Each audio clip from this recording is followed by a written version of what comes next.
ओम शांति। ओम शांति। ओम शांति। अमृत वेला का ये पावन समय है। राजयोग के द्वारा मैं अपने संपूर्ण विस्तार को सार में समाता जा रहा हूं, अर्थात इस देह के पदार्थों, देह के संबंधों, अपने कार्य व्यवहार व संसार के विस्तार से मुक्त होता हुआ मैं स्वयं के वास्तविक स्वरूप के सार सूक्ष्म ज्योति बिंदु आत्मा रूप में भ्रिकुटी के बीच में स्थित हूं। शिव पिता से मिलन के उमंग उत्साह से स्वयं को भरकर बोझ मुक्त एवं हल्का होकर ऊपर की ओर उड़ता जा रहा हूं। लाल सुनहरे प्रकाश से भरपूर मेरे अपने इस घर में आकर मुझे अतीन्द्रिय सुख व शांति का अनुभव हो रहा है। मेरे रूहानी पिता शिव भी यहीं रहते हैं। जितना सूक्ष्म बिंदु आकार मुझ आत्मा का है, उतना ही सूक्ष्म बिंदु आकार मेरे प्रिय परमात्मा का भी है। ना मुझसे छोटा और ना ही मुझसे बड़ा। अपने प्यारे खुदा को मैंने मॉर्निंग विश किया और उन्होंने भरपूर प्यार दुलार देकर मेरा स्वागत किया। मैं मीठे बाबा से बात करनी शुरू करता हूं। मैंने कहा, बाबा, आपके द्वारा दिया हुआ ज्ञान बहुत अच्छा लगता है। इस ज्ञान में बहुत नयापन है और बहुत टचिंग भी महसूस होती है। लेकिन बाबा, राजयोग करना यानी खुद को बिंदु आत्मा समझकर आपको आपके वास्तविक स्वरूप में याद करना थोड़ा मुश्किल होता है। बाबा, इस बिजी लाइफ के बिजी शेड्यूल में आपका ज्ञान ही सुनना क्या पर्याप्त नहीं है? क्या राजयोग करना जरूरी है?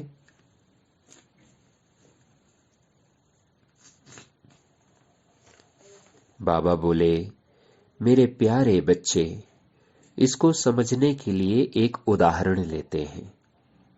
जैसे तुम जानते हो कि क्रोध से नुकसान है और शांति से फायदा है। क्रोध एक विकारी संस्कार है जिससे आत्मा कमजोर होती है और परवश होने के कारण, अर्थात इस विकार के वश में होने के कारण उस समय आत्मा की सहन शक्ति, प्रेम शक्ति, परखने व निर्णय करने की शक्ति तथा सहयोग शक्ति गायब हो जाती है। अब यदि कोई ऐसा व्यक्ति है जिसे यह ज्ञान तो है कि क्रोध करना उसके खुद के लिए, दूसरों के लिए और माहौल के लिए अच्छा नहीं है, परंतु क्रोध उसका संस्कार बना हुआ है, अर्थात परिस्थिति आने पर वह गुस्सा हो जाता है। गुस्सा हो जाने के बाद उसे पछतावा होता है कि अरे, मुझे तो ज्ञान था, फिर भी मैंने गुस्सा कर दिया। और यह भी संभव है कि वो व्यक्ति दूसरों से भी यह शांति का ज्ञान और उसके फायदे को सुनाता हो, परंतु जैसे ही परिस्थिति उसके विपरीत हुई, वो क्रोधित हो जाता हो। इसके पीछे का कारण यह है कि वह व्यक्ति परिस्थिति आने पर उस ज्ञान का उचित प्रयोग नहीं कर पाता, अर्थात सही निर्णय नहीं ले पाता। सही निर्णय लेने के लिए परिस्थिति को व खुद को परखने की आवश्यकता है, और परखने की शक्ति का आधार है बुद्धि की निर्मलता। हंस बुद्धि आत्मा किसी भी बात या परिस्थिति को बड़ी सहजता से पार कर लेगी। केवल राजयोग के द्वारा ही बुद्धि को न केवल इस जन्म के लिए बल्कि सतयुग व त्रेता युग के भी 21 जन्मों के लिए निरंतर निर्मल बनाया जा सकता है। राजयोग में स्वयं को आत्मा समझने का अभिप्राय यह है कि बॉडी कॉन्शसनेस से सोल कॉन्शसनेस में रहना, अर्थात विस्तार से मुक्त होकर सार में स्थित रहना। विस्तार की चिंता में व्यर्थ व नकारात्मकता समाई हुई है, जबकि सार का चिंतन एकाग्रता को बढ़ाता है। एकाग्र होकर जब आत्मा मुझे मेरे वास्तविक स्वरूप अर्थात अजन्मा, बिंदु रूप, सदा सर्वगुणवान व सदा सर्वशक्तिमान के रूप में याद करती है, तो स्वतः ही उसके अंदर भी आत्मा के वास्तविक गुण व शक्तियां इमर्ज होने लगते हैं। ज्ञान को सुनने और सुनाने में मेहनत नहीं है। असली पुरुषार्थ है राजयोग के द्वारा उस ज्ञान को परिस्थिति के आने पर प्रयोग करके विजयी बनने में। राजयोग आत्मा व परमात्मा का योग करा के आत्मा को खुद का राजा बनाता है। जो खुद को जीतता है वही जगत को जीतता है। राजयोग की अभ्यासी आत्मा अपने किसी भी बड़े से बड़े काम को बड़ी सहजता से व बोझ मुक्त रहते हुए बहुत कम समय में कर लेती है। वह आत्मा खुद को व्यस्त नहीं, मस्त महसूस करती है। मैं पतित पावन आत्माओं का रूहानी पिता राजयोग के द्वारा ही बच्चों को स्वर्ग अर्थात सतयुग का वर्षा दिलाता हूं। जो आत्माएं अपने रावण रूपी विकारों पर राजयोग के द्वारा विजय प्राप्त करके संपूर्ण निर्विकारी व निरहंकारी बनती हैं, वही सतयुग में 16 कला संपन्न देवी देवता पद प्राप्त करते हैं। मैंने कहा, जी बाबा, धन्यवाद बाबा। फिर मैंने बोला, बाबा 16 कला से याद आया कि लौकिक हिंदू धर्म में श्री कृष्ण को भी 16 कला संपन्न कहा गया है, परंतु बाबा शास्त्रों में तो उनको द्वापर युग में दिखाया गया है, ऐसा क्यों?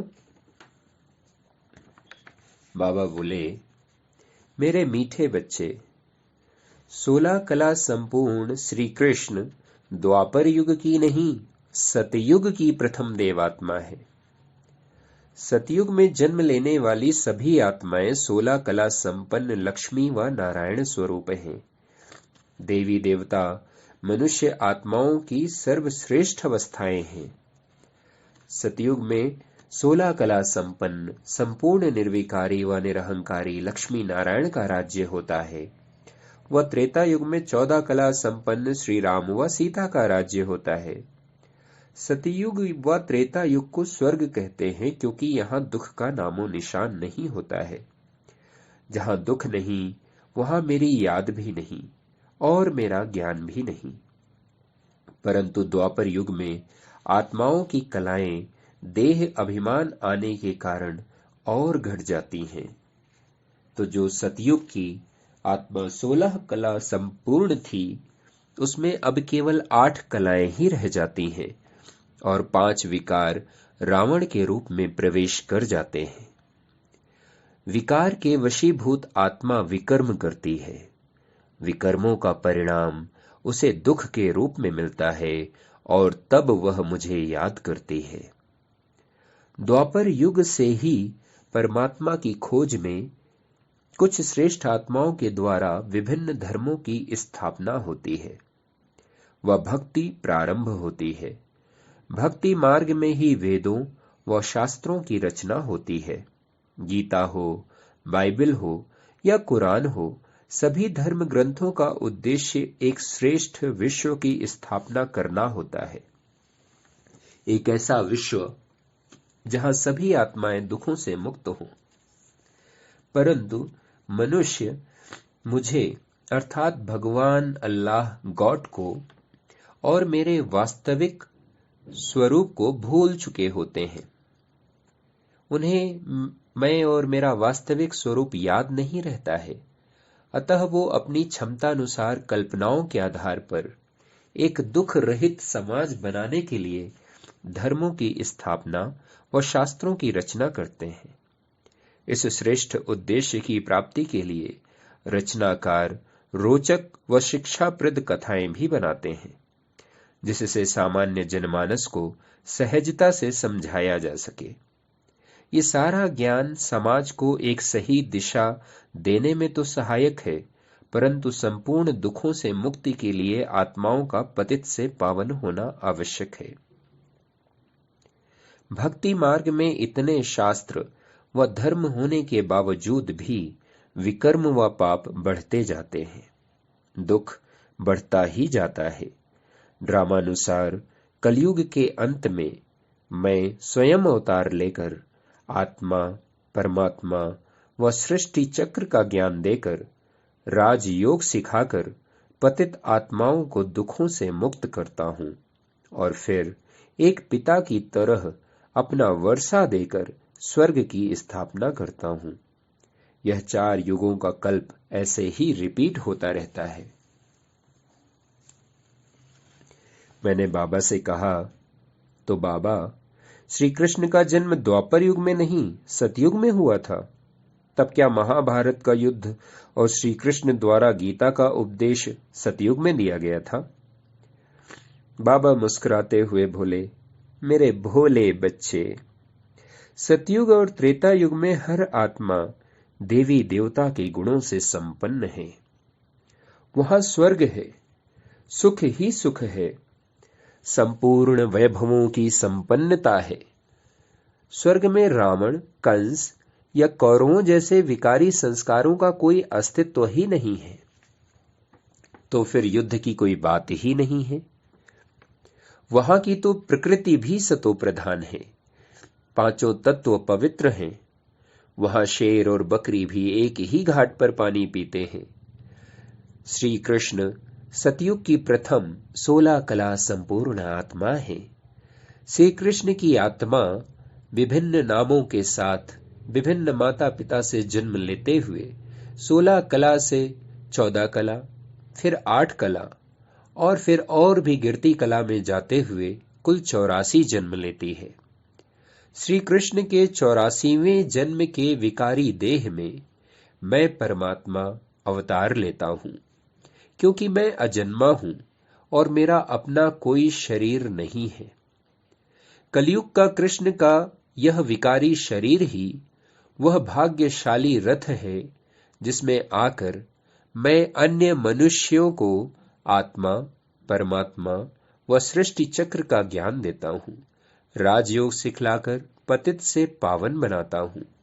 श्री कृष्ण की यह आत्मा इस ज्ञान व राजयोग के पुरुषार्थ के द्वारा फिर से खुद को 16 कला संपूर्ण बनाती है और सतयुग में श्री कृष्ण के रूप में जन्म लेती है। यही ज्ञान ही वास्तविक गीता है। गीता का भगवान कृष्ण नहीं, शिव है, अर्थात मैं हूं। इसमें महाभारत या रावण युद्ध की बात ही नहीं है। परमात्म ज्ञान के द्वारा आत्मा अपने रावण और कौरवों रूपी 5 विकारों पर सर्वगुण व सर्व शक्तियों के द्वारा विजय प्राप्त करती है और सतो प्रधान, निराकारी, निर्विकारी व निरहंकारी बनकर मुझसे सतयुग का वर्षा प्राप्त कर देवी देवता बनती है। महाभारत द्वापर युग का युद्ध नहीं है, वह इस समय का आत्मा द्वारा अपने ही विकारों से युद्ध है। यह युद्ध शिव परमात्म ज्ञान भगवान वाच गीता द्वारा आत्मा की विजय गाथा है।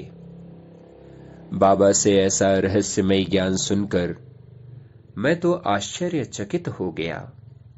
बाबा से स्नेह प्राप्त करते हुए और अति आनंद का अनुभव करते हुए मुझ आत्मा ने पुनः अपने शरीर में स्थान लिया। ओम शांति, ओम शांति, ओम शांति।